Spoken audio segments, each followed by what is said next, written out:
And so phase 6 of the MCU begins. Welcome back to another video of Everything Movies. I'm Jefferson Coe, and today I will be reviewing Fantastic Four: First Steps.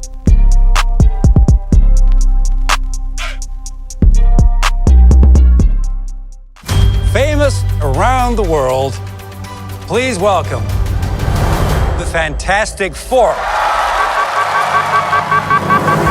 Mr. Fantastic.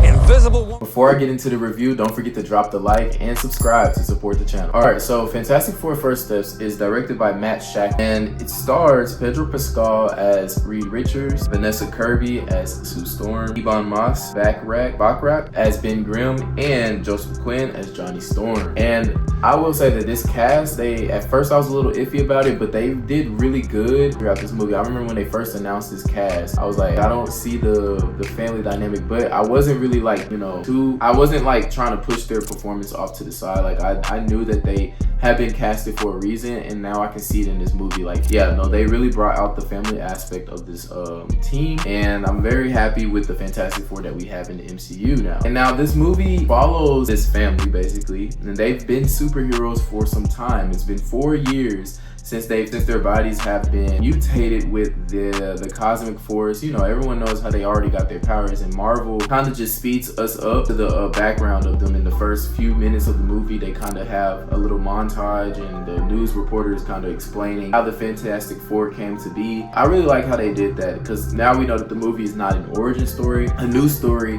in their overarching life basically. And so now we are up to speed. 4 years, the world is very, very comfortable with the Fantastic Four. They look up to the Fantastic Four, and they are very reliant on the Fantastic Four as far as this world. And mind you, they are in a different Earth. This is 828, not Earth 616, where the regular MCU characters that we love and know reside. So we're in a different Earth, different timeline, different history, and that's kind of what sets this movie apart, because it gives Marvel the chance to really do what they want to do with this story and with these characters and with the Fantastic Four. And this, we are met, the very first scene shows us with Sue Storm, who is now pregnant with her child. And if you know anything about the Fantastic Four and Reed Richards and Sue Storm's kid, you will know that this is not just some ordinary kid. Anyway, so the plot kind of revolves around this baby, because what's her name? Shalabal, the woman Silver Surfer, she comes into the story and like warns their world that this big dangerous force of nature, which is Galactus, is about to come and devour their world. And obviously the world turns to the Fantastic Four, because they are the only heroes in the world that they know of and that they trust. And they like, what are we gonna do? And the Fantastic Four is like, we're gonna solve this problem. So they try to go out and solve, and the plot gets more and more dangerous as once they go out, because now their baby is also on the line. Like, Sue is expecting a child, and a lot of things are a little bit more risky now that they're doing that. I don't want to spoil the movie too much, so I'm just gonna move on from there. Just know that the main villain is Galactus and his herald, Silver Surfer. And then the main team of heroes is the Fantastic Four and their soon-to-be child.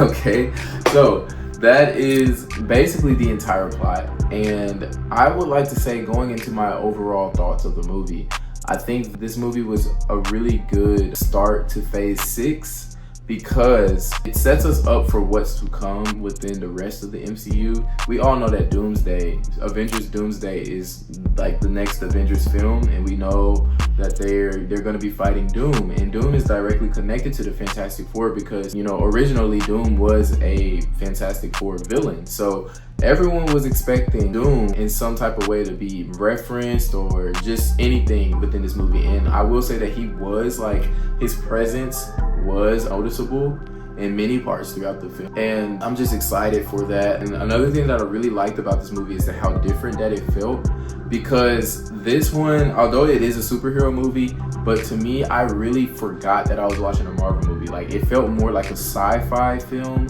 than anything else, especially when they were out in space and doing their little adventure, trying to go out to find Galactus and this and that and the other.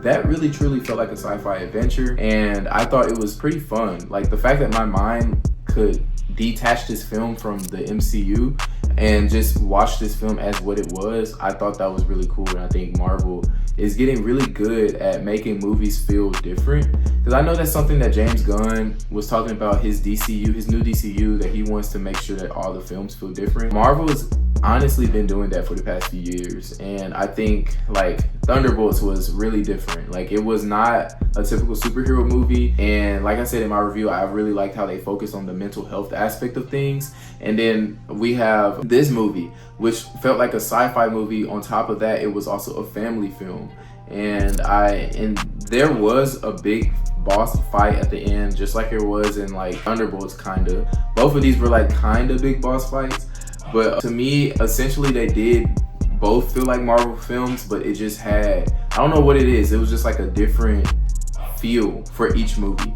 And I'm glad that Marvel was able to do that. And then also you have Captain America 4 that did feel like a Marvel film, that did have that big boss battle at the end, that, you know, still kept reminding me like, okay, yeah, I'm watching an overarching cinematic universe. So yeah, like, I really enjoy and appreciate that Marvel was able to do that. They were honestly doing that back in 2020. I'm not gonna drop any names of what movies or whatever, but let's just say the public was not as accepting of those movies as they are now. No, was it 2020? No, I think 2021.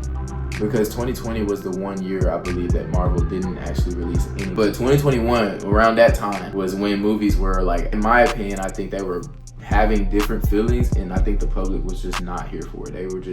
They were still holding on to what had been in the MCU. Anyway, another really cool thing that I liked in this movie, and without spoiling it, I really would like to say that compared to the old Fantastic Four movies, I liked how they focused a lot more. Well, they didn't really focus too much on their powers in this, but if you pay attention to details as the audience viewer, like, I think that you can tell, like, just the little details in all four members, that all of them have gotten so good at their powers. Like, Johnny being able to turn off the front side of himself to save this little girl from being crushed from debris.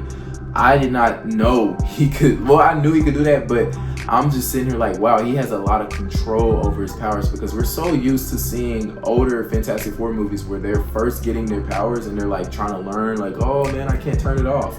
And I just love how in this movie, if you really pay attention to the details, you can see how much advanced and how much more in control they are of their own bodies and their powers. Like, even the Thing, like, he's so rocky and strong, but in my opinion, he's the kindest and most delicate character in this film. He's able to pick up little itty bitty cookies that he can crush, and he was holding a newborn baby, and the baby was not bothered, the baby never cried. They always gave him to Ben, and that baby was fine. You know, like, just seeing that Ben is that much better at being in control of his body and able to be as delicate as he can, even though he has the strength to take down full buildings. You know, like, I think that is really cool. Same with Sue and same with Reed. Like, I feel like in this movie you can tell that they've really mastered their powers, and I really appreciate that. Without them actually just talking about it, they actually just showed it in their actions. I love when movies, y'all already know this about me, but I love when movies do a lot of show but not. Overall, I think this movie was an 8 out of 10. I think that you should definitely go see this in theaters and watch it. I don't care how you watch it, but definitely go see it in theaters so you can be up to date on the MCU and what they have going on. And I just really enjoyed this film. Well, that'll be all for this video, but before you go, if you want to see more of my thoughts or hear more of my thoughts on the movie, and you want me to go more into spoiler territory, I did just do a collaboration with the Redacted Show podcast, and I will put their link down below in the description so you will know where to find that video and where to watch. Thank you. As always, don't forget to like and subscribe and ring that bell so you will know when the next video on my channel is about to drop. Thank you so much for watching.